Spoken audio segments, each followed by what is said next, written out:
Okay, are you listening to me now? Yes. Okay, good. Ursula Levy, La FM. Tony, welcome to Colombia. I'm wondering, is it harder to play someone that's alive and that can actually say something about how you've portrayed them? Well, that's a little layer of pressure, but it's also a tremendous asset. Playing this character Paul Cohen, who was Venus Williams' first professional coach.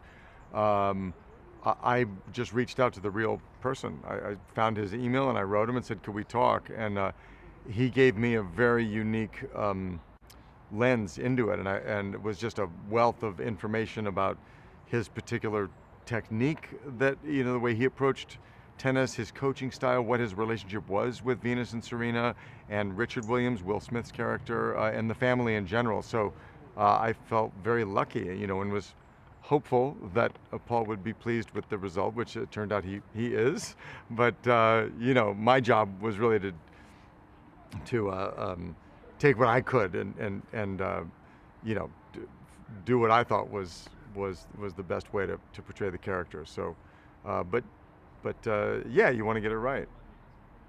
I was very moved by the story. Were you moved as well?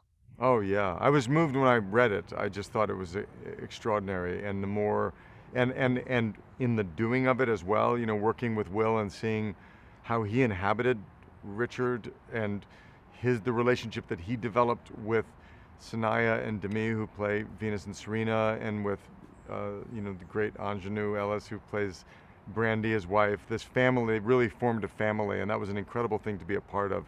And then when I saw the movie, it was just on another level. Ray Green, who directed it, just did such a brilliant job with this film. I'm really proud to be a part of it. The idea of the plan has really stuck in my head. Hmm. And I'm wondering, are you like that? Do you plan or not? Or you just see where life takes you? No, for me, I'm a bit of both. I have not. I'm not a planner in the way that Richard is. I mean, he really, literally wrote a manifesto before Venus and Serena were born about what this project was going to be and how they were going to accomplish this goal of making them the two greatest tennis players that ever lived. You know, so I'm not that way, but I do, like everyone, have dreams and things I want to do, and I visualize, my dreams. And I must say, one of the inspiring things about this movie is to see a story about someone like Richard Williams, who literally visualized in such specific detail what he had in his heart. That is powerful medicine.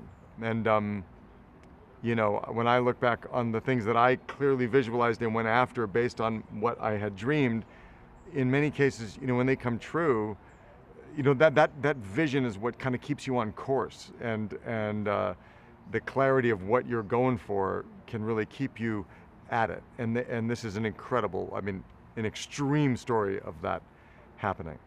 Finally, I want to know if you were a fan of tennis before and if you're a fan of tennis now.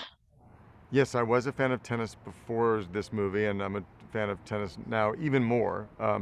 I was a tennis player when I was young and had to really, so I was a little rusty when we started this process. Well, So, um, but yeah, I think I have a feeling this film is going to create a lot of new tennis fans. Tony, thank you very much for being with us in Life FM. Thank you so much for being with us in Colombia. It's been a pleasure and I loved the movie. Thank you. Great to talk to you.